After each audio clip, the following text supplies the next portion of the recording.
Assalamualaikum warahmatullahi wabarakatuh. Kami dari kelompok 9 akan mempresentasikan hasil tugas kelompok kami, yaitu saya Windy Aula Putri dengan PM 2302060073 dan rekan saya Yodia Seheta dengan NPM 2302060078. Pelaksanaan konseling individu didasarkan pada kebutuhan untuk membantu individu mengatasi masalah pribadi, emosional, sosial, atau akademis yang mempengaruhi kehidupan mereka. Konseling ini dirancang untuk memberikan dukungan dalam suasana yang aman dan rahasia, sehingga klien dapat membantu menemukan solusi dari masalah yang dihadapinya. Prosedur pelaksanaan layanan konseling perorangan atau individu. 1. Perencanaan. Konselor menyusun rencana layanan konseling yang mencakup identifikasi kebutuhan, tujuan konseling, serta strategi dan metode yang akan digunakan dalam proses konseling individu, mengatur waktu dan tempat yang kondusif untuk pelaksanaan konseling. 2. Pelaksanaan.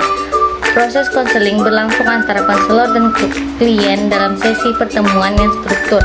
Konselor mendengarkan, mengarahkan, memberikan dukungan, serta membantu klien untuk memahami dan menemukan solusi dari masalah yang dihadapi. Interaksi yang terjadi harus berdasarkan prinsip-prinsip empati, kerahasiaan, dan profesionalisme. 3. Evaluasi.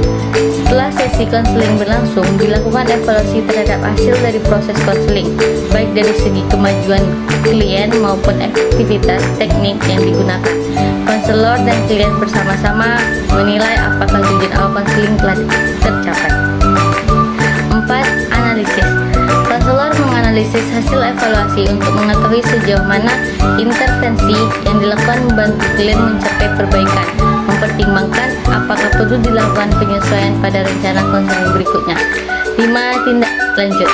Berdasarkan hasil analisis, konselor bisa merencanakan tindak lanjut seperti sesi konseling tambahan, rujukan kepada ahli lain, atau penyusunan rencana pengembangan diri bagi klien, memastikan bahwa klien tetap memperoleh dukungan hingga tercapainya perubahan yang diinginkan. Baiklah, saya akan melanjutkan materi dari Windy, yaitu prosedur pelaksanaan layanan konseling kelompok. Yang pertama adalah perencanaan. Tahap perencanaan merupakan langkah awal yang krusial dalam pelaksanaan layanan konseling kelompok.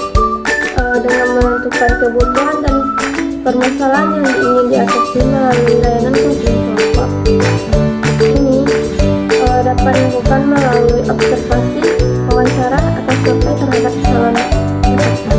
Yang kedua ada pelaksanaan. Setelah perencanaan matang, tahap pelaksanaan menjadi kunci keberhasilan layanan konseling kelompok. Membuka sesi konseling kelompok dengan membangun suasana yang nyaman dan aman bagi peserta dan menyampaikan materi konseling yang relevan dengan tema dan tujuan yang disepakati. Yang ketiga ada evaluasi. Evaluasi merupakan tahap penting untuk menilai efektivitas layanan konseling kelompok. Tahap ini melibatkan mengukur pencapaian target dan keberhasilan layanan konseling kelompok, mengevaluasi dampak positif dan negatif layanan konseling kelompok terhadap peserta didik. Yang keempat ada analisis. Analisis merupakan langkah penting untuk memahami hasil evaluasi, mengidentifikasi area yang perlu ditingkatkan, dan mengidentifikasi faktor-faktor yang mempengaruhi keberhasilan atau kegagalan layanan konseling kelompok, mencari tahu penyebab dan hasil evaluasi baik positif maupun negatif. Yang kelima ada tindak lanjut. Tindak lanjut merupakan langkah penting untuk memastikan hasil evaluasi dan analisis diimplementasikan secara efektif, melaksanakan dokumentasi yang dihasilkan dari andalan sirat, RPM, skenario, dan koevaluasi. Jadi yang pertama ada RPL.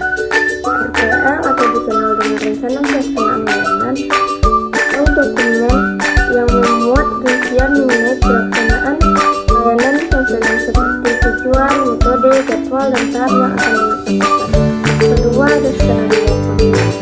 Gambaran atau pedoman mengenai alur dan situasi yang mungkin terjadi selama untuk mempersiapkan konselor dalam menghadapi berbagai laporan evaluasi. Dokumen yang berisi hasil evaluasi dari proses konseling meliputi capaian 9, tantangan yang dihadapi dan rencana dilanjutkan. Dari materi yang sudah dibacakan dapat disimpulkan bahwa metode prosedur pelaksanaan layanan konseling individu atau kelompok merupakan fondasi penting dalam menjalankan praktik konseling yang efektif melalui pemahaman yang mendalam tentang prosedur pelaksanaan konseling. Konselor dapat memberikan bantuan yang tepat sasaran dan membantu klien mencapai tujuan mereka.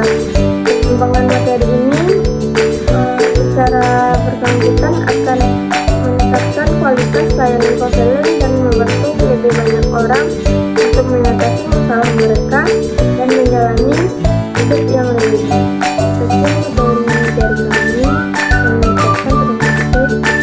Assalamualaikum warahmatullahi wabarakatuh.